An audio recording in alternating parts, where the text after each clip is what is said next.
friends with the jocks, I was friends with the preps and the drama club, and I just kind of was friends with everybody. I wasn't really sure who I was. I wanted to figure out who I was, and I didn't know, who Sandy was. And so I started hanging out with people, and that involved some partying, some drinking and using drugs and that sort of stuff. And then it rapidly progressed to a point where, I started doing things that I started becoming a person that I never really intended on becoming. After my parents' divorce when I was 10, I was so confused. I was hurt, and I blamed myself for their divorce, and that started a downward spiral for me.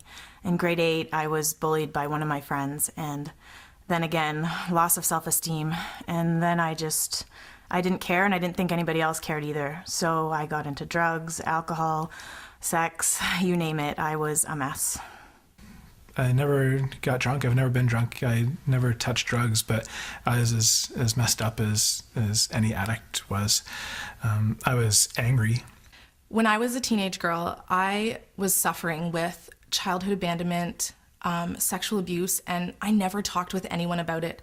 And I would have loved to have had a place like Life Hurts, God Heals, where people are there to support me and love me and just no judgment. Like, I would have loved to have had a place like this. It's a place where teens and youth can begin to unravel some stuff that they're maybe carrying.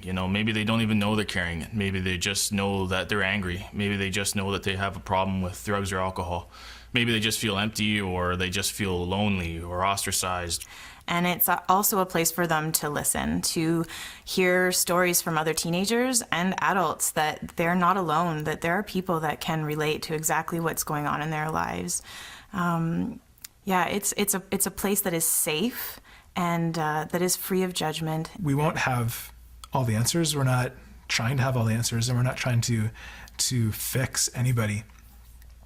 But hopefully our stories are, hopefully you can relate to our stories, and hopefully you can find hope for yourself in that. It's a place where you can find encouragement. You can talk about those hurts with other teenagers, with shepherds and leaders that encourage you to talk about these things and not keep them in. There's hope for change, and I think that Life Hurts, God Heals is a program that can start you on that journey to help introduce you to the God who's able to change lives in a powerful way. I just encourage you to come out here and just talk, find that safe place where you can just meet this Jesus and find out who he is and what he's all about, and learn that he loves you so much and that he has a plan and a purpose for your life.